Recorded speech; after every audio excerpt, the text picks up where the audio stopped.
Vous aviez suivi un petit peu les stratégies qu'on a annoncées dans les jours précédents. On a des choses assez intéressantes à voir aujourd'hui.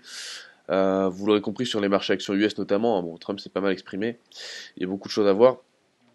J'en profite également pour vous dire que je crois que c'était sur l'indice FANG également, on a une très belle configuration. Donc si vous l'avez pas exploité, je vous la montre juste après. On avait également le dossier DAX qui était intéressant, le DAX qui progressait. Donc lui, c'était 13 500, 13 600 notre objectif sur le DAX. On avait quoi d'autre? On avait l'USD SEC, toujours haussier, ça, clairement le plan n'a pas changé. L'USD MXN, effectivement, qui est en train de rebondir. Ça, il faut qu'on en parle parce que, bon, oui, effectivement, il y a un petit truc à faire là-dessus. Ok, le lien est partagé de mon côté, donc ça c'est partagé, tout est partagé. Et ben écoutez, moi je vous propose de commencer. Je vais regarder un petit peu le nombre de personnes qu'il y a, et puis je vous propose voilà, de commencer. Tac, j'agrandis peut-être cette fenêtre. Je suis sur un tout nouveau logiciel, hein, donc je suis en train de le tester. Je connais pas encore. Hop. Alors, ça c'est intéressant. Je vais vous mettre sur le. Je vois que vous êtes déjà sur Twitch là pour certains. Il y a 6 personnes à peu près connectées. Je vais dire salut l'équipe. Hop, se connecter à Twitch, oui, ce serait peut-être mieux si je me connecte. Rien. Ce serait peut-être mieux si je me connecte pour parler avec les gens. Oui, il faut se connecter dans la vie. Hop, on n'enregistre pas le mot de passe. Nous, on n'aime pas enregistrer le mot de passe. Alors, salut l'équipe, bim. J'espère que vous êtes, j'espère que vous êtes installés confortablement. On commence dans pas trop long. Enfin, on commence de suite en vrai. En vrai, on va commencer de suite. On commence de suite. Un petit smiley. Voilà, on est souriant. Ah, il y a un petit robot, sympa. Donc là, on est à peu près 12 personnes. C'est bien, j'aime bien. J'aime bien, je veux plus de personnes. Partagez cette émission avec vos amis. Je suis là, il y a même une petite plante verte pour vous dire, on est un peu bio ici, hein. On est dans une ambiance, vous le voyez, donc là on est un petit peu dans voilà, un petit canapé un peu chill. Non, c'est sympa, c'est sympa. Très belle, très belle petite ambiance. Alors Seb qui nous dit, enfin, hello WhatsApp, c'est Seb Brugnot, donc ça c'est SK Bouchon qui nous dit ça. Salut Seb, bah, Seb, hein, on le connaît, hein, c'est un des membres emblématiques, je dirais, de la communauté ARIA. Un des membres qui participe beaucoup au webinaire. Donc Seb, bienvenue à toi. S'il y a d'autres membres de la communauté ARIA qui nous suivent, bah écoutez les gars, je vous invite à mettre sur le chat un petit coucou, etc. avec vos noms en tout cas que vous avez sur ARIA. Comme ça, moi je vous reconnaîtrai, ça me fera plaisir. S'il y a Marjorie par exemple qui est connectée, ou s'il y a Julien ou autre, n'hésitez pas les gars, ou Nico, vous le mettez sur le chat. Comme ça, je vous fais une petite, un petit coucou. Et puis ensuite, bah écoutez, on commence right now. Allez, on commence. Alors, on va commencer déjà par, je pense, un petit avertissement légal sur les risques, et puis je vous propose ensuite d'enchaîner. Alors, je vais le lire, je vais le retrouver. C'est un peu la Bible, hein, l'avertissement légal sur les risques. On vous avertit des risques, c'est important, parce que le trading, vous l'aurez compris, c'est pas non plus une activité facile, et une activité sans risque, une activité qui comporte des risques, donc il faut être conscient de ces risques-là. Alors, trader le forex et ou les CFD implique un niveau de risque élevé et peut ne pas être approprié car vous pouvez subir des pertes supérieures à votre dépôt. Vous devez être conscient et avoir une compréhension complète de tous les risques associés au marché d'échange et au trading de produits dérivés. L'équipe ariatrading.com peut être amenée à produire des commentaires d'ordre général qui ne constituent pas des conseils d'investissement et ne doivent pas être interprétés comme tels. Vous devez consulter un conseiller en investissement si vous estimez ne pas avoir les compétences nécessaires à choisir un produit d'investissement vous correspondant. L'équipe ariatrading.com décline toute responsabilité pour les erreurs, inexactitudes ou omissions ne garantissent pas l'exactitude et ou le caractère complet des informations, texte, graphique, lien ou autres éléments contenus dans cette documentation. On peut y aller, c'est parti, la messe est dite. Alléluia, on peut avancer. Alors, chat, Marie Ariatrini qui nous dit salut tout le monde, salut Marie, j'aime bien le petit émoticône que tu nous as mis là avec la tête d'Elvis Presley là en mini, c'est marrant. C'est cool. Donc Oh, on est 26 là, putain, on a du monde, c'est cool les gars, hein. Merci, merci d'être là, ça fait vraiment plaisir. Bon, on balance, on continue l'émission. Alors, on va commencer par, bah, je pense, le Dow Jones. Je sais que c'est un petit peu l'indice que vous tradez tous, que je trade aussi, on va pas se mentir, et qui nous intéresse aussi. Pourquoi? Parce qu'il y a beaucoup de volatilité dessus. Notre plan hier, c'était quoi? Bah, c'était simple, hein. Hier, on avait un plan qui était, je reprends mon bloc-notes. Hop. Où est mon bloc-notes? Pourquoi je peux pas le mettre? Des choses bizarres qui se passent. Alors, j'aimerais juste tac, mettre mon bloc-notes ici. Voilà. J'ai. Mince. Décidément. Franchement, ce nouveau logiciel, j'ai du mal, hein. J'ai l'impression d'être un. J'ai l'impression d'être un gars qui connaît rien. Donc là, tac, tac, tac. Alors, hier, on en était où là? 0611. Alors, hier, hop, je reprends mon truc tranquillement. Voilà. Le plan c'était simple, on était sur Dow Jones, on était toujours sur, sur ce scénario acheteur, on était sur Goldman Sachs, achat possible, on était sur Google, j'étais sur un scénario d'achat possible, Amundi j'étais également acheteur potentiellement, Apple aussi, j'avais KN, donc c'est Natixis éventuellement à la vente, j'avais marqué vente à enclencher en swing, potentiellement, Renault on avait marqué neutre, attendre de voir si le niveau des 45 est payé par le marché, une troisième fois, si payé une troisième fois, possibilité d'enclencher achat opportuniste court terme, si 45 cassé, réfléchir à nouveau à un scénario swing baissier, vous l'aurez donc compris, ça c'est un peu les scénarios qu'on avait, donc Dow Jones, le scénario pour moi est clairement haussier et clairement acheteur, c'est un, voilà, c'est un choix que j'ai fait, hein, d'être haussier entre guillemets sur le Dow Jones, euh, on peut se dire, voilà, il n'y aura pas de deal avec la Chine, etc. Je suis baissier sur les marchés actions US. Je pense que justement, ces derniers vont consolider, etc. Moi, j'ai fait le biais de choisir cette stratégie-là. On était dans un triangle symétrique qui durait depuis juin 2019. Ok. Pour moi, il y avait justement du coup bah, une grosse entre guillemets une grosse incertitude qui pesait sur cette résistance-là. Elle a cassé. Il y avait une autre barrière, c'était la barrière ici des 27 000, je dirais 400, etc. C'était les plus hauts historiques. Donc on pouvait se dire, ok, il y a encore ce niveau-là à franchir avant de vraiment réenclencher un scénario haussier. Si ce niveau-là tient, bah, on peut réintégrer le triangle et c'était une fausse cassure haussière. Si c'était un piège haussier pour entre guillemets piéger tout le monde, les faire rentrer à l'achat ici, puis ensuite repartir à la baisse. Et puis non, bah en fait on a eu un breakout de ce niveau. Donc là, clairement pour moi, on a un signal technique haussier qui est validé, qui a aussi énormément de sens. Pourquoi? Parce qu'on part sur un scénario où en fait techniquement parlant, on était dans je dirais dans une espèce d'incertitude pendant plusieurs mois, hein. On le voit depuis juin, entre guillemets, entre juin et à peu près novembre. Ça fait quoi? Ça fait juin, juillet, août, septembre, octobre, novembre. Donc quasiment pendant 6 mois, on a eu un range. Il n'y a pas eu grand chose à faire sur le Dow Jones. C'était extrêmement dur d'anticiper les mouvements. Honnêtement, pour ceux d'entre vous qui ont réussi éventuellement à anticiper certains mouvements, bah bravo. J'applaudis. Parce que c'était pas facile. Fallait le faire. Moi, en tout cas, je l'ai pas fait, hein. Enfin, on va dire que j'ai rapetissé, enfin j'ai vraiment réduit le spectre de mes prises de position. Et là, par contre, pour moi, on a un vrai signal haussier. On a un vrai signal technique haussier. On a un vrai déclencheur haussier. On a une cible technique d'ailleurs qui est située à 28 800, hein. Donc du coup, moi, je suis acheteur du Dow Jones jusqu'à 28 800. J'ai initié des positions d'ailleurs pour mon compte propre, à titre personnel à l'achat sur le Dow Jones. Voilà, j'ai plusieurs TP, mais bon, bien évidemment, je crois que la fin de mes TP c'est 28 800. Je sais pas si j'ai mis 28 500, j'ai vérifié de suite. Mais voilà, moi j'ai des, comment on appelle ça, des objectifs plutôt haussiers que baissiers sur le Dow Jones. Et oui, effectivement, je, je tranche et je donne un avis tranché. Je suis haussier sur le Dow Jones. Voilà, clairement, je m'engage entre guillemets. Enfin, voilà, je me mouille quoi. Je me mouille, je pourrais très bien dire ça peut monter, puis ça va baisser, puis on sait pas, nanana. Bah non. Moi je vous dis que je me suis engagé à l'achat dessus. Après, est-ce que j'ai tort, est-ce que j'ai raison, j'en sais rien. On verra ce que le marché me dira. Je suis en train de me connecter et je vous dis ça.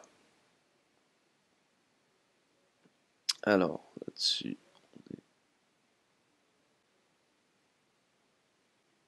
hop. Regardons les trades. Dow Jones. J'ai mis un TP à 28 500 sur mon achat. Ouais, pas 28 800. J'ai mis 28 500. Donc c'est-à-dire que j'étais un peu plus sécure que ce que je pensais. 28 008, c'est vraiment la fin du scénario acheteur, mais j'ai mis 28 005. J'ai joué la sécurité, plat du pied sécurité, écoutez, bon. Faut savoir être sécuritaire de temps en temps, ok. Ok, pourquoi pas. J'ai mis 28 005. En vrai, jusqu'à 28 008, moi ça me va, hein. C'est bah, c'est l'objectif technique. Je l'ai mis un peu en dessous, ok. Bon bah, je pense que j'ai dû jouer la sécurité. Ça me paraît évident, parce que sinon j'aurais mis là si je voulais vraiment faire le foufou. Donc je l'ai mis là, c'est-à-dire que je voulais quasiment être sûr que mon TP soit atteint, donc j'ai pas voulu prendre trop de risques. Et à mon avis, j'ai dû casser un peu mon risk-reward ratio sur le scénario Dow Jones. Je dois être sur un trade où j'ai un risk-reward ratio de 1 pour 1,3 ou 4, je crois, un truc comme ça. Je dois pas avoir un super risk-reward ratio. Enfin, je pense, hein, mais je suis pas sûr. Faut que je revérifie dans mon tableau. Ok, là-dessus on est bon. Là-dessus on est bon. VIX.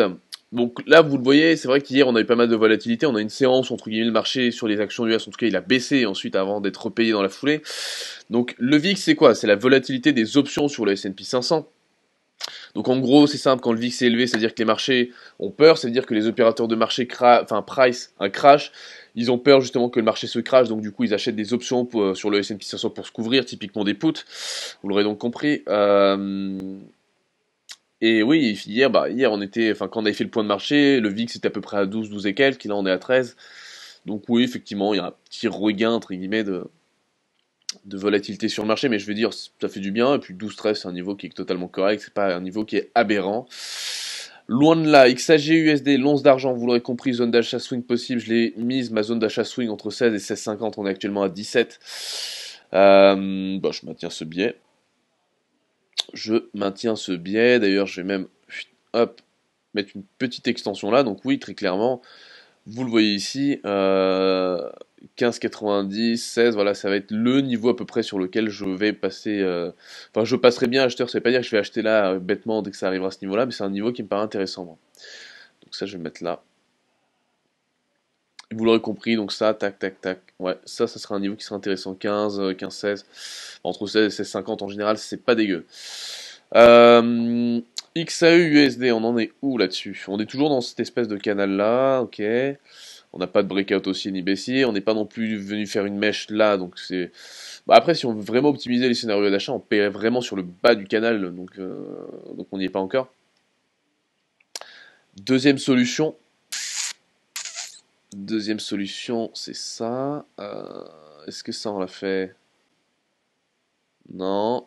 Ouais, cette solution-là me paraît pas forcément top, donc celle-là, je la mets de côté.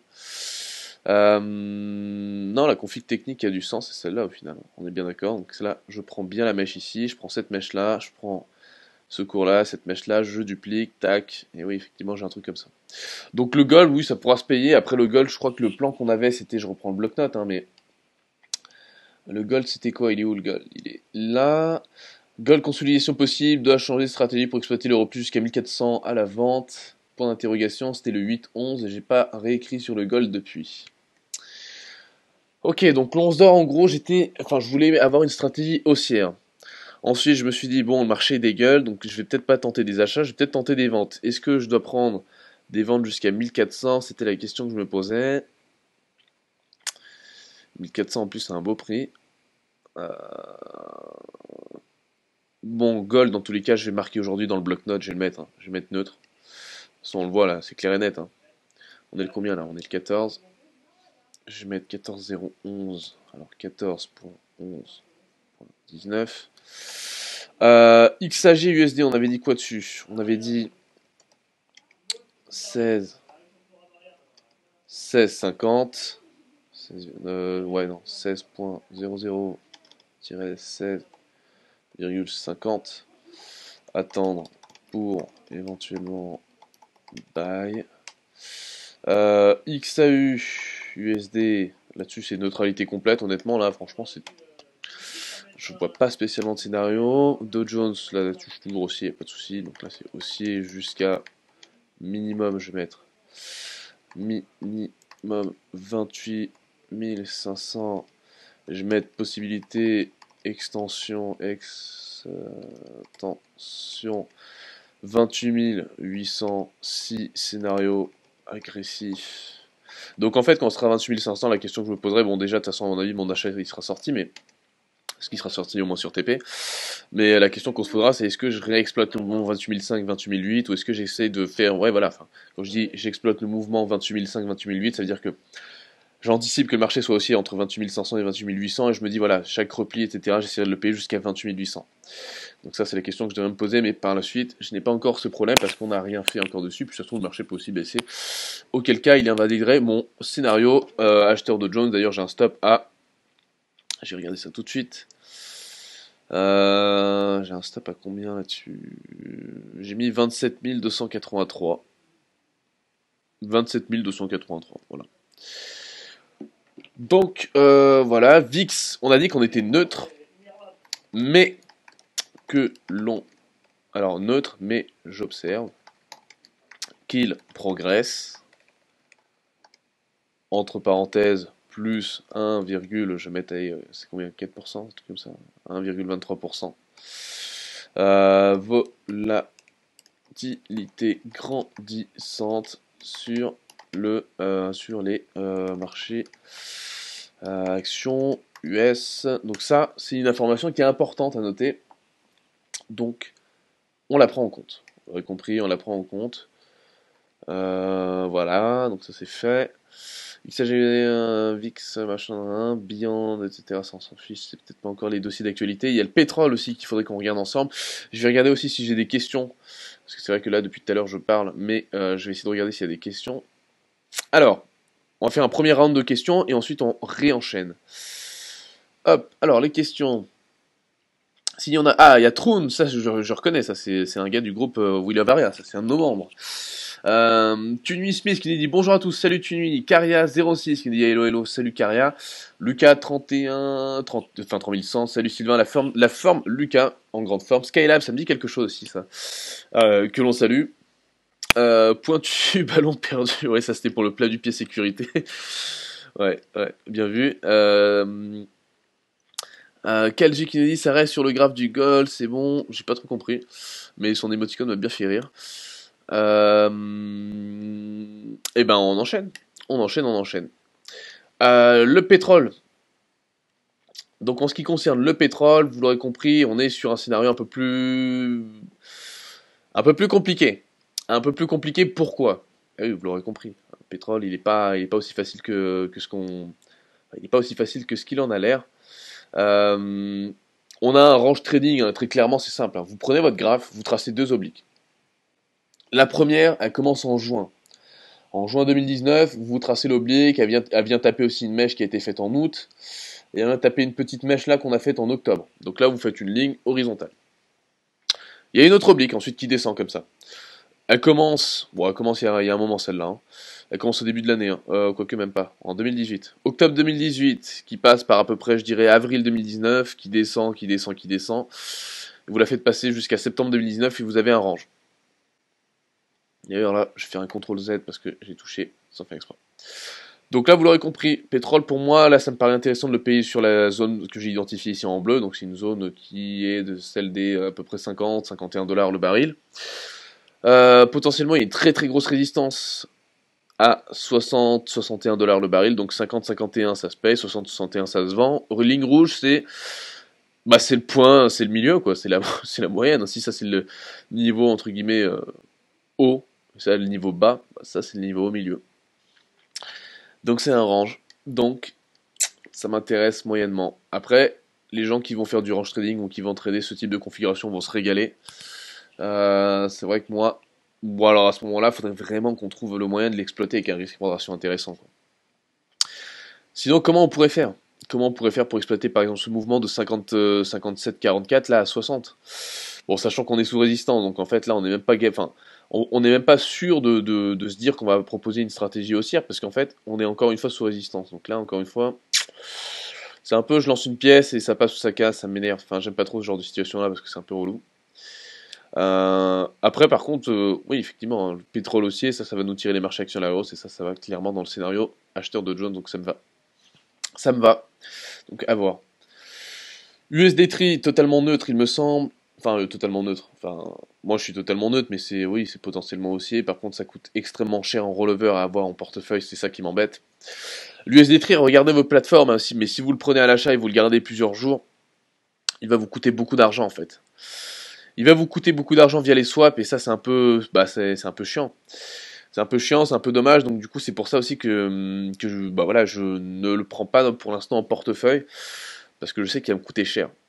Il va me coûter cher et ça va être compliqué, donc USD3 très bon trade à court terme avant une impulsion. J'ai partagé un trade sur Aria et on avait eu franchement, j'avoue, et je vais le dire aujourd'hui, on a eu de la chance. J'avais lancé un achat sur Aria et j'avais partagé mon trade parce que voilà, je sais plus, il y avait des gens qui me demandaient ça serait bien que tu partages quelques trades à toi. Je lui ai dit bah écoutez, si vous voulez, je vous partage celui-là, USD3, il me semble à l'achat. Je crois que je l'ai partagé sur le groupe, je suis pas sûr, ou peut-être que je l'avais juste partagé dans l'équipe Aria. En tout cas, moi je sais qu'avec Julien on l'avait pris. Un matin on se lève et puis je me fais putain, il est où mon trade USD3 il me coûtait de l'argent en plus en portefeuille. Hein. Je me disais putain, tous les jours je le regardais, je me disais putain, il me coûte cher, il me coûte cher, il me coûte cher, fait chier. Et un jour je le vois plus, je me dis mais qu'est-ce qui se passe?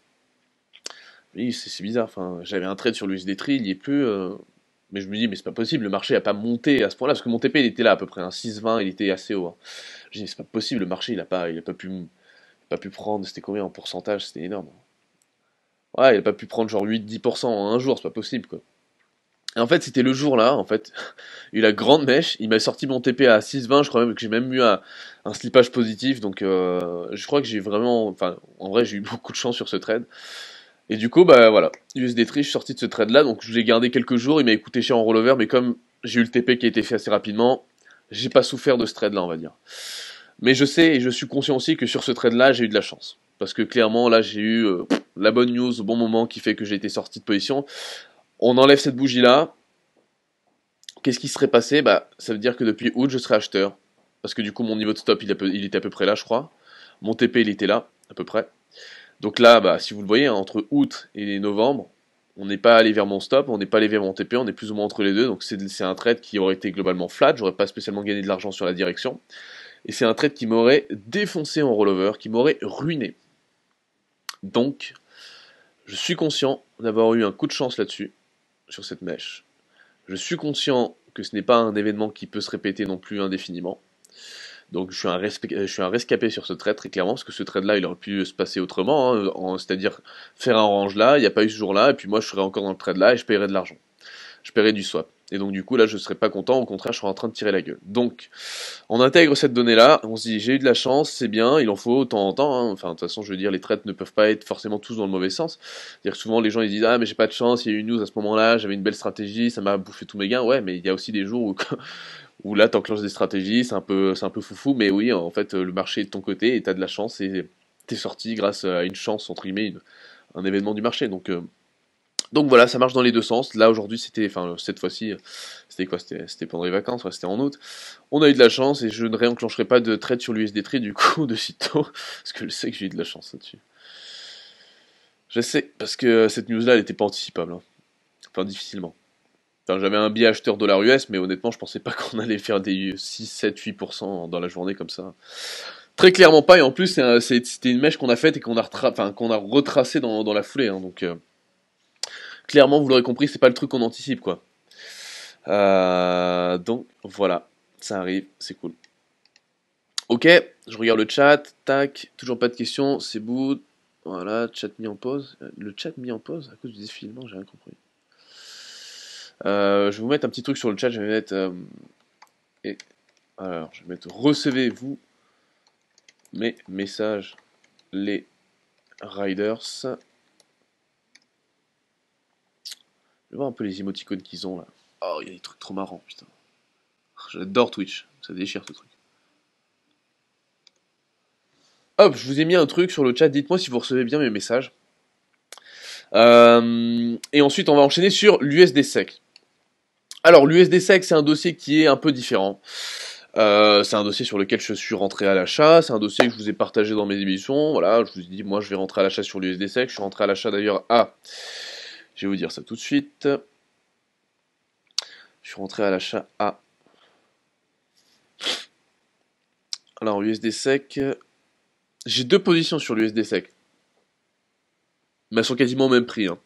C'est juste que sur la première position, en fait, j'ai mal saisi ma position, je suis rentré à 9,6701. Ah bah non, mais je suis bête, j'ai déjà marqué toutes les lignes ici. Donc mon trade c'est 9,6701 au niveau du prix d'entrée. 9,95 je sors, donc j'ai un TP à 9,95 et j'ai un stop à 9,45. Vous noterez que le risque-reward ratio n'est pas non plus optimisé. Si je voulais vraiment optimiser mon risque-reward ratio, mon stop, je le mettrais à peu près là. D'accord? Mais le risque-reward ratio, dans ce cas-là, il serait optimisé, mais la probabilité de réussite du trade, elle serait baissée. Parce que techniquement, c'est pas un bon niveau pour placer son stop, au contraire. On est juste au-dessus de la MM200 en daily, on est entre la MM200, la bande de Bollinger inférieure et le canal, donc clairement pour moi c'est une zone où on peut clairement faire entre guillemets des fausses cassures. Et du coup, c'est pas une zone entre guillemets appropriée pour mettre un stop. Par contre, la zone qui peut être intéressante pour mettre un stop, c'est effectivement oui en dessous de tout ça. Là, je veux dire, il y a un rempart technique qui est monstrueux, hein. Il y a ça, voilà. Là, c'est un wall, ça. D'accord, si ça casse, oui, effectivement, bah là, on a un beau renversement de tendance. On reporte ce mouvement-là à la cassure et on aura un TP à peu près là et on aura un scénario baissier à mettre en place. Mais là, pour l'instant, ouais, il y a un bon petit wall entre guillemets. Enfin, il y a un bon petit mur là, un bon petit truc bien solide qui est censé tenir, comme je viens de le dire, qui est censé tenir. Donc après, le marché décide souvent de ce qu'il veut faire et c'est pas nous qui imposons notre volonté au marché, c'est le marché qui impose sa volonté à nous. Et nous qui nous adaptons aux caprices de ce merveilleux instrument qui permet de transférer l'argent de la poche du trader impatient dans celle du trader patient. C'était Warren Buffett qui disait ça, hein. La bourse est un instrument qui permet de transférer l'argent de la poche de l'impatient dans la poche de celui qui est patient. Voilà, Warren, on te salue. Alors, yes, nous dit Franck, Caria06 qui nous dit yes, Troon qui nous dit web, c'est bien reçu, oui, ça fonctionne, nous dit Seb, c'est cool les gars, donc si le chat fonctionne, tant mieux.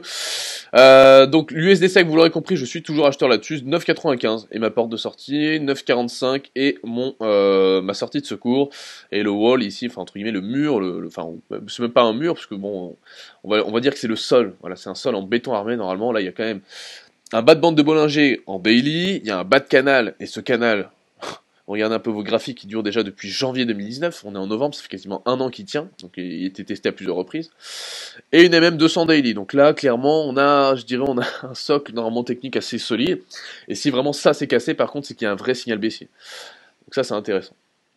USD NOC, je crois qu'il n'y a pas de... sur ce vieux schnock, j'aime bien un peu taquiner l'USD NOC. L'USD NOC là-dessus, sur ce vieux schnock, là, il n'y a rien à faire. C'est typiquement aussi, il me semble, si je dis pas de bêtises. Après, le problème, c'est que nous aussi, on commence à être beaucoup acheteurs de dollars US sur nos portefeuilles, là, donc faut qu'on se calme un peu, hein. On a déjà une vente euro-dollar, plus un achat USD SEC, plus un achat Dow Jones. Là, je veux dire, on a un biais directionnel qui est un peu fort, donc là, limite, faut trouver un moyen de vendre du dollar US pour essayer d'alléger l'exposition en dollars US qu'on a en portefeuille. Il faudrait trouver en fait une paire où vendre le dollar US, ça aurait du sens pour ne serait-ce que lisser un peu notre risque. Parce que là, je commence à avoir un risque un peu directionnel, j'aime pas trop là. Ou alors, on va faire un truc tout con, on va juste vendre du dollar US, du DXY, hein, de l'US dollar index, en mode bête et méchant, juste pour hedger. Enfin, même pas pour hedger, mais juste pour rabaisser entre guillemets l'expo au dollar US. On peut très bien tenter un truc comme ça aussi, hein. Enfin, c'est pas impossible, quoi. Ou alors, on peut tenter un truc genre vente USD Mixen. Ah, mais ça, c'est pas con ça. Alors, on pourrait très bien tenter un truc du style vente USD Mixen. Pourquoi? Parce que quand je suis vendeur USD Mixen, j'encaisse du rollover et j'en encaisse plus ou moins beaucoup, il me semble, de mémoire. Donc j'encaisse beaucoup de rollover, donc même si je perds sur la direction de mon trade, j'encaisse sur le rollover, donc quoi qu'il arrive, je vais être plus ou moins... Alors soit je suis légèrement perdant sur ma pause parce que l'USD Mixen va peut-être remonter, donc je vais peut-être perdre de l'argent sur ma position, mais peut-être beaucoup moins grâce au rollover qui compenseront ça. Soit je vais même avoir un scénario encore plus cool, c'est que l'USD Mixen vient de faire un range au lieu de remonter. Du coup, bah en fait, le rollover va venir annuler l'effet de ce range-là, et du coup, je vais être flat, voire peut-être même légèrement en gain, et là, scénario parfait, l'USD Mixen se pète la gueule, et je gagne de l'argent sur la direction et sur le trade, et je gagne aussi sur la gestion du risque de mon portefeuille, parce que du coup, mes deux trades acheteurs de dollars US sont composés par une vente de dollars US, donc du coup, mon risque de portefeuille commence à rapetissir, ce qui est juste génial. Donc en fait, même si je perds de la... Donc en fait, je vous explique, hein, mais même si je perds un peu d'argent sur cette vente USD Mixen, que je pourrais peut-être prendre, je vais pas la prendre, hein, enfin pas tout de suite, on verra, faut que j'y réfléchisse encore. Mais si je prenais cette vente USD Mixen, je baisserais mon exposition au dollar US, je serais soit flat, soit légèrement en perte, et encore machin, ça dépend, parce que ça rémunère bien d'être à l'aventure USD Mixen, et je baisse mon risque sur mon portefeuille. qui est du coup moins directionnel et moins orienté dollar US, donc du coup qui souffrirait moins entre guillemets d'aléas économiques sur le dollar US, c'est-à-dire si tout va bien sur le dollar US, on est content, si tout va mal, on chiale. Donc ça m'arrangerait bien. USD Mixen, et ben on va le regarder tout de suite. Bah oui forcément. Bah oui forcément. Il décolle. Et oui il décolle. Ce coquin du USD Mixen, il décolle, mais il a bien raison de décoller. Il a bien raison de décoller. De toute façon, USD Mixen, c'était un trade qu'on disait qu'il fallait acheter depuis un petit moment. Le problème, c'est qu'on peut pas le payer. Nous, on a trop de dollars US en achat en portefeuille. On peut plus, là. À un moment donné, trop, c'est trop, quoi. Le 6, 11, 19, donc le 6 novembre. Donc c'était quand? C'était il y a une semaine. C'est ça? On est le 14, moins 7, 7, 6. Ouais, donc c'était mercredi dernier. Mercredi dernier, je notais USD Mixen de points achat en majuscule. Donc bon, à mon avis, je devais être très fortement acheteur là-dessus. Le 7-11, USD Mixen, achat possible, risque-reward ratio 1 pour 2, TP 19,90, stop loss 18,80. 19,90, c'est là. 18,80 TP, ok. 8-11, USD Mixen, toujours acheteur. 12-11, j'ai rien mis sur l'USD Mixen. 13-11, j'ai rien mis sur l'USD Mixen. 14-11, bah c'est aujourd'hui. Et je vais mettre quelque chose sur USD Mixen. Je vais mettre USD slash Mixen. Alors, acheteur pour ceux qui n'ont potentiellement pas de dollars US en portefeuille déjà à l'achat, entre parenthèses sur exposition au dollar. Non, je vais mettre à l'USD, on va gagner du temps, on va pas s'emmerder. Point. Si fortement exposé à l'achat sur de l'USD en portefeuille, possibilité de réduire le risque du portefeuille en vendant de l'USD slash MXN. 2 points. Rollover compense voire annule le mouvement directionnel qui nous serait défavorable à la hausse. Ok. Je vais mettre scénario parfait. Putain, là j'écris comme un. Putain, j'ai écrit un roman quoi. Scénario parfait de points. USD MXN. USD slash MXN reste en range. Reste en range. Et du coup. Non, ça fait trop de phrases ça. USD MXN reste en range. Du coup, j'encaisse rollover. Suis flat sur position. Voire légèrement gagnant. Voire légèrement gagnant slash perdant, on s'en fout. Hein. Là, on serait vraiment sur une position, on serait un peu flat, ou on gagnerait un peu ou on perdrait un peu. Mais surtout, donc virgule, mais surtout, je gagne sur la diminution de mon risque en portefeuille. Bon là j'ai écrit un roman, hein. D'habitude j'écris pas autant de romans hein, sur mes bloc-notes là. Ah j'ai écrit un de ces derniers romans, je me suis saoulé là. Parce que normalement il faut que ça reste quand même court et synthétique. En fait le but c'est que d'un coup d'œil je sache si je dois acheter ou vendre. Là putain j'ai trop écrit. Là. J'ai trop écrit, j'aime pas du tout. Là. Bon de toute façon moi je sais très bien mon scénario dans ma tête, mais ouais, c'est vrai que c'est un peu chiant. Bon, je me suis un peu lâché. Alors, USD Mixen, vous l'aurez compris, si j'ai pas d'achat dollar US en portefeuille, etc., ça vaut le coup jusqu'à 19,90 de tenter des achats, des achats là-dessus. Moi, étant donné que j'ai quand même beaucoup de dollars US en portefeuille, ça me gêne un peu d'en réajouter encore à l'achat. Sachant que les rollovers sont négatifs sur l'USD Mixen à l'achat, ils sont positifs à la vente. Donc le trade qui aurait du sens pour moi, ce serait d'être à la vente sur l'USD Mixen, dans la logique de la construction de mon portefeuille. Après, si vous avez un portefeuille neutre, vous pouvez démarrer de zéro avec l'USD Mixen, ça peut très bien le faire. Ok, USD HKD. Oh, il y a un moyen que ça baisse encore avant qu'on le paye, donc ça y a le temps. USD 4. Ah, USD 4, ça arrive bientôt sous résistance. Donc on verra ce qu'on fait, mais oui, effectivement, USD 4, sur ce niveau-là, on verra ce qu'on en fait. 1,3288, on est à 1,3261. Il y a le temps. Dow Jones, pas spécialement grand chose. Les taux à 10 ans, pas spécialement grand chose. Tesla, ça consolide un peu, mais ça ira à mon avis chercher ses derniers plus hauts à 384,91. On est à 346. Tilray, c'est baissier comme d'hab. Toute leur vie, ils sont baissiers, eux. Ils n'ont pas de chance. C'est pas qu'ils n'ont pas de chance, mais voilà. Baissier, un rebond vendu, ouais, bon, ça sera baissier. S&P 500, c'est haussier. C'est haussier. Et c'est aussi jusqu'à où ça? C'est aussi jusqu'à.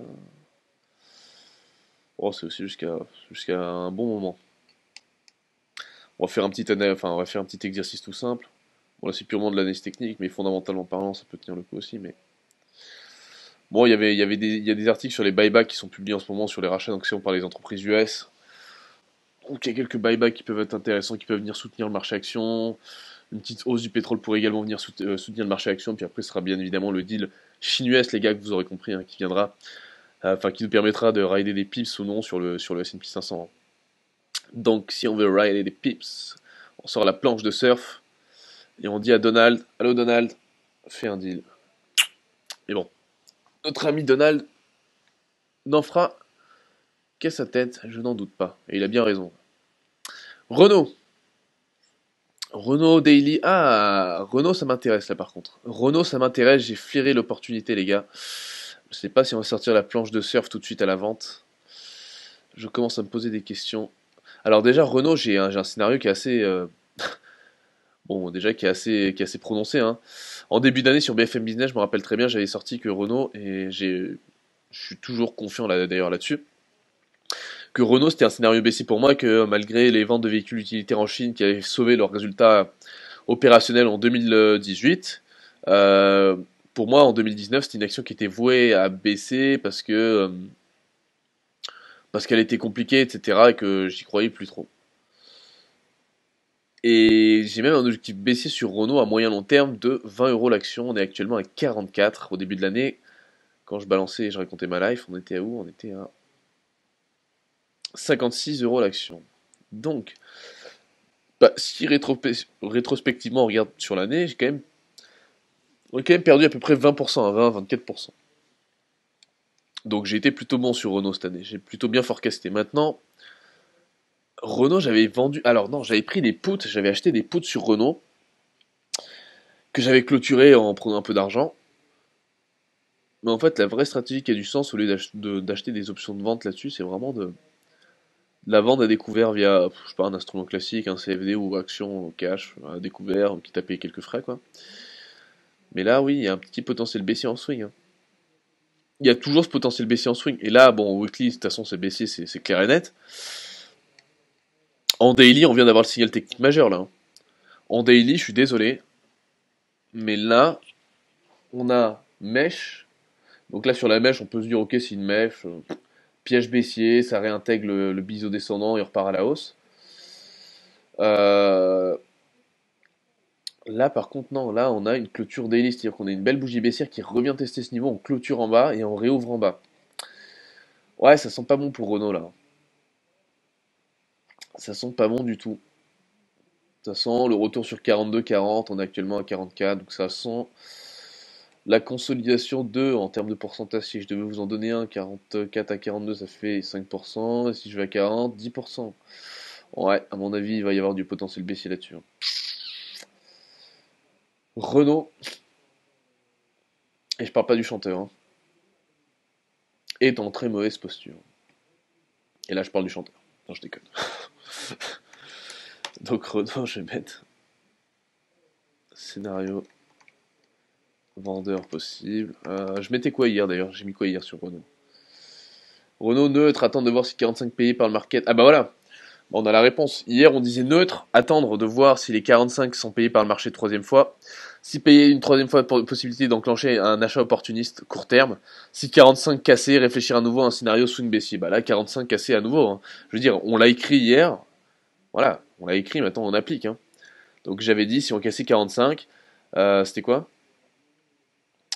Si 45 cassé, réfléchir à nouveau un scénario swing baissier. Bah voilà, c'est exactement ce qu'on va faire. Et on va même pas réfléchir, là je pense qu'on va rentrer dedans. On va rentrer dedans, 45 cassé, on va essayer d'enclencher une vente. Enfin, quand je dis on, c'est je vais essayer déjà. Et je vais même pas dire je vais essayer, j'aime pas ce mot, j'ai je vais. Tac, cassé, machin, nan, nan. Ouais, une petite vente à tenter, ouais. Je vais tenter, puis je vous dirai si ça a marché ou pas. Je vous ferai un débrief demain dans le Twitch, je vous dirai voilà. Voilà les gars, j'ai réussi. Ou voilà les gars, j'ai pas réussi. Mais je vais réussir. Enfin, j'espère. Ok.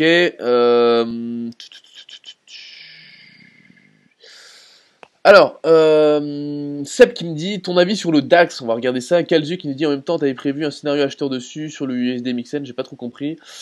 Mataria qui nous dit salut Sylvain. Salut Mataria. Mataria, ça me dit quelque chose. Ça. Mat, en tout cas, ça me dit quelque chose. Ben, si vous êtes sur le groupe Willa Varia, dites-moi vos pseudos, enfin, au moins histoire que je vous reconnaisse. C'est vrai qu'il n'y a pas de photo de profil, donc du coup, j'arrive pas à savoir qui est qui, c'est un peu bizarre. Mais bon, voilà. Renault, c'est bon. Donc il y avait, c'était quoi? C'était Seb qui avait demandé l'avis sur le DAX. Du coup, on va faire un petit point sur le DAX. Seb qui nous disait, ouais, qui voulait un petit avis sur le DAX. Alors Seb, pour répondre à ta question, on va faire un petit point sur le DAX tout de suite. Goldman Sachs, hein, très rapidement, elle est sur le chemin du DAX. Vous voyez, je suis en train de remonter les graphiques, elle est sur le chemin. Donc on va passer lui dire un petit, on va passer lui faire un petit coucou quand même avant de remonter sur le DAX. Mais Goldman Sachs toujours haussière, il y a pas de, enfin le plan n'a pas changé dessus. IBE, pas spécialement grand chose à faire dessus, ça consolide gentiment. JP Morgan c'est toujours bullish. Elle est sur le chemin, hein, je suis désolé, elles sont sur le chemin, il faut absolument que je les fasse. C'est toujours haussier, ok, le reste on s'en fout. Et Google, allez, Google GLE, allez, Google neutre, elle est encore sous résistance. GLE Société Générale, ça va être neutre, ça je le sais déjà, ça va être là qu'on va voir ce qu'on fait. Et DAX, pour moi, ah oui, d'accord, la vache, qu'est-ce qui s'est passé ici? Ah, j'avais pas vu ça. Alors, DAX, euh, ok, hausse, hausse, logique. Bah ouais, logique. Ouais, logique. Conso, hausse, tac, tac, tac, tac, tac, montée en larve, conso, hausse, conso, hausse, conso, hausse. Euh, Ça me travaille. Je m'étire. Oui, je m'étire. Je m'étire parce que là, j'essaie de comprendre. Pourquoi, comment. Très bon mouvement haussier, mais conso depuis quelques jours, hein, depuis déjà le 7 novembre, on est le 14, ça fait une semaine que ça consolide à l'horizontale. Qu'est-ce que le marché essaie de nous faire? Tac. Ralenti à l'approche des 13 004, en même temps c'est une grosse zone de résistance, je suis d'accord. H1, euh, H1, on est toujours sur la MM200 H1, donc ça tient toujours la route, ça a toujours du sens. Cette MM200, souvent elle est traversée, mais elle est rarement, je dirais, transgressée. Elle est souvent respectée, ok. En tout cas quand elle est en tendance. Et là elle est clairement en tendance, un premier test, tac, petite mèche, ça la teste deux fois, ça repart. Petite mèche, ça la teste deux fois. Ah bah oui, petite mèche, ça la teste deux fois, ça repart. Et là, c'est un retest. Donc normalement, en fait, en vrai, si on était, ouais, encore une fois, un petit excès, c'est payé, c'est reparti. Donc là, en vrai, si on veut payer le DAX, il n'y a pas meilleur moment que là, normalement, techniquement. Après, bien évidemment, ça, je peux dire des conneries, mais si je me fie juste à ce qui s'est passé dans le passé, oui, effectivement, ça aurait du sens de payer ici. Voilà, payer dans cette zone-là, et puis ensuite, bah, viser 13 500, 13 600, avec des stops un peu courts. Donc là, en gros, si je partais sur un scénario où je payais le DAX ici, sur la MM200 pile. Enfin, la MM200 ou la zone, on s'en fout, hein. On va dire qu'on se met à peu près là. 13 500, ça me représente un objectif haussier de 2,65% avec un stop d'à peu près, là moi je le mettrais à peu près là, 0,8. Donc 2,65 divisé par 0,8, ça fait combien? Calculette. Sortez la calculette, monsieur. 2,65 divisé par 0,8, allez, je me fais un petit jeu, je dis que ça fera 2,65, 0,8, 1 pour 1,3 fois 8, 24, 1 pour 3. Non, 1 pour 3, quelque chose, divisé par 0,8. 3,31. Ouais, c'est ça. Un pour 3,31. Ouais, donc limite, on peut même se laisser une marge de stop un peu plus grande, hein. On peut se dire, voilà, je paye là pour 13 500, et au lieu d'avoir un stop très court là, je m'autorise à une marge d'erreur plus grande, quoi. Je mets un stop de 1,25 pour 2,60, c'est ça, 60. 2,60, j'ai le droit à 1,30 de stop, ça me fait toujours du 1 pour 2 comme risque reward ratio, comment on appelle ça, profit factor sur Aria. Donc ça a extrêmement de sens, quoi. 2,60, ouais. 1,30, 2,60, ça a encore du sens. Ça fait du 1 pour 2. Donc, voilà le scénario que j'ai en tête, quoi, sur le DAX. Et je vais regarder un peu mon bloc-notes, mais qu'est-ce que j'avais marqué hier? J'avais marqué quoi? DAX, hier, j'ai rien noté dessus, donc ça veut dire que j'avais le même scénario qu'avant, mais je suis en train de regarder le bloc-notes, on n'écrit pas beaucoup sur le DAX, en fait, hein. Il y a le 7-11, le 7 novembre, il y a une semaine pile, donc jeudi dernier, on a mis actualisation, 13 200, l'objectif est fait, nouvelle target, 13 500, 13 600 points. Bah écoutez, moi je vais mettre DAX, 2 points, on est aujourd'hui le 14, hein, DAX, 2 points. Objectif, toujours haussier, maintenu à 13 500 points. Possibilité achat à 13 300, on est à combien là? 13 970, c'est ça? Possibilité achat vers 13 000, enfin je vais mettre possibilité achat 13 170, en gros entre parenthèses MM200. Stop 1,30%, 1,30, 1,30% depuis le point d'entrée du trade et TP 13 500. Voilà, là il y a un vrai setup. Est-ce que je vais le tenter ou pas? J'en sais rien, je vais voir, faut que je réfléchisse. Faut que je réfléchisse. Bah, en fait, là j'ai un plan. Maintenant, faut que je sache si je vais le tenter ou pas celui-là. Je vous tiendrai au courant dans le live de demain. Donc si je l'ai tenté celui-là. Parce que, bon, autant les indices US ils me font pas trop douter, mais autant le DAX, les indices euros sont toujours un peu plus fragiles, quoi. Voilà. Bon, l'indice FANG par contre. L'indice FANG, lui, je l'ai payé.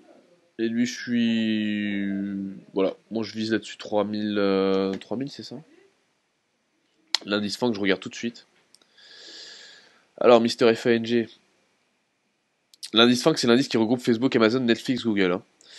L'indice FANG. TP à 3000. TP à 3000, si, si, c'est bien ça. TP à 3000 sur notre indice FANG préféré.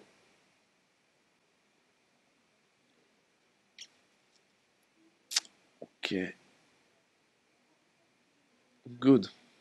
L'indice FANG, c'est bon. FCE, c'est le CAC 40. Ça, c'est bullish, il me semble. Facebook, c'est bullish aussi, il me semble, non? Facebook, c'est pas bullish, là. Oh, petite ligne de coup intéressante. Si, si, très bien. Conso, tac, tac, tac, ligne de coup, hop, on casse, ça repart. 210. Donc, j'ai ici, comment on appelle ça? Potentiel haussier de 8,59%. TP à peu près, ouais, ok, c'est cool. Donc, du coup, 8,5, 4,75. Non, mais non, 4,5 ça fait 9, 4,25. Donc, quand même pas 4,3, parce qu'on est 6. Donc, 4,3%, ça peut être mon stop et je suis toujours sur un risque ratio de 1 pour 2. Ouais, Facebook peut être intéressante aussi. Facebook, Facebook. Achat, ouais, achat intéressant quoi. Achat intéressant. Je vais mettre check le chart plus le risque reward ratio. Voilà. Et puis là, normalement, voilà, si je vois ça, euro-dollar, toujours à la vente, toujours baissier, on encaisse du rollover, on gagne sur la direction de la position et on encaisse du rollover. C'est un super trade, tranquille. Celui-là, il bosse pour nous, on se fait pas chier. Donc c'est cool. Et voilà, on est à un indice et quelques, un indice 82, et puis voilà, bon, j'ai une anticipation un peu Un peu hardcore, hein. Je vis 0,90 dessus ou 0,95, je sais même plus. Je l'ai même pas noté là, pour vous dire. Mais ça, c'est un trade, plus longtemps on le garde à la vente et plus longtemps on gagne de l'argent, donc tant mieux, c'est cool. Euro dollar, euro tri, etc. Pas intéressant, euro knock. C'est schnock. Euro knock, tac tac tac. Bon, euro knock ça sert à rien, c'est un peu compliqué ça, c'est moche. Et bah écoutez, je pense que j'ai fait le tour de toutes mes stratégies. Il est 10h01, ça fait 1 heure pile qu'on est ensemble. Et ouais, je pense qu'on a été bien long sur ce live. Alors, attendez sur le DAX. Donc, Calzo qui nous dit je suis Richard sur Aria. Ah, voilà, là c'est mieux. Là c'est mieux. Richard sur Aria, je me rappelle très bien. Mathieu MP sur le groupe avec le logo d'Aria en photo de profil, je suis discret sur le groupe. Oui, Mathieu, mais t'inquiète, ça, je te connais bien. Y a pas de souci. Mataria qui nous dit c'est top, dont on analyse enfin en live comme ça. Bah oui, c'est cool les mecs, c'est cool. Et puis ça me fait plaisir aussi de vous de vous retrouver ici sur Twitch. Itachi Uchiwa qui nous dit c'est tous les matins les lives. Oui, ça sera tous les matins, tous les jours à 9h. Et en plus encore, je vous dis, il y a encore il y a encore des belles choses qui vont arriver dans le sens où là, entre guillemets, on commence les lives un peu, c'est un peu bricolé, etc. Là après, on va faire monter en gamme les lives, ça va être marrant. Mais vous verrez, ça va vous faire kiffer à mon avis. Le son est meilleur qu'avant, nous dit Tron, top. Merci pour l'année Sylvain, nous dit Seb, de rien. Je vois plutôt le DAX descendre à 13 110, beaucoup de choses l'indiquent, nous dit 13h33, 670. Bah écoute, donne tes arguments, ça peut être intéressant. Moi, je suis jamais fermé à la discussion, bien au contraire. Plus on est de cerveau à réfléchir, plus on prend des positions qui ont du sens. Après 13 110 à un TP à 50 points. Ça, c'est totalement possible en vrai. Ah oui, d'accord, je comprends pourquoi tu m'as dit ça. Parce que moi, je te disais que je voulais payer là et toi, tu me disais que tu voyais plutôt descendre à 13 110. Ok, je comprends. 13 110, on est à 13 160, ouais, peut-être, pourquoi pas. Non, non, ça a du sens, pas un scénario. Bah oui, enfin, quoique 13 110, ça veut dire qu'on arrive là. Non, même pas, ça veut dire qu'on arrive là. À voir, de toute façon, après, on verra. Moi, je suis pas encore sur le trade DAX. On verra quand je serai engagé dessus. Enfin, si je suis engagé dessus, parce que c'est vrai que cette config, elle me plaît pas. Je sais pas, elle m'inspire pas confiance, en tout cas. Ok les gars, mesdames et messieurs, c'était tout pour le Pip Show d'aujourd'hui. On se retrouve demain matin à 9h, on débriefera les stratégies. Si j'ai des trades, on en parlera sur... on en parlera sur Facebook, on en parlera sur Instagram, on en parlera un peu partout. Si j'ai vraiment une pépite, je vous la partage. Si j'ai pas de pépite à vous partager, on fera le point demain, mais voilà. Je pense que ça devrait être plutôt bon. Pour les stratégies, Troun qui nous dit merci Sylvain, bah merci à toi Troun, c'est cool. On se retrouve demain, y a pas de souci. Et voilà. Bonne journée à tous, à très vite. Tchuss.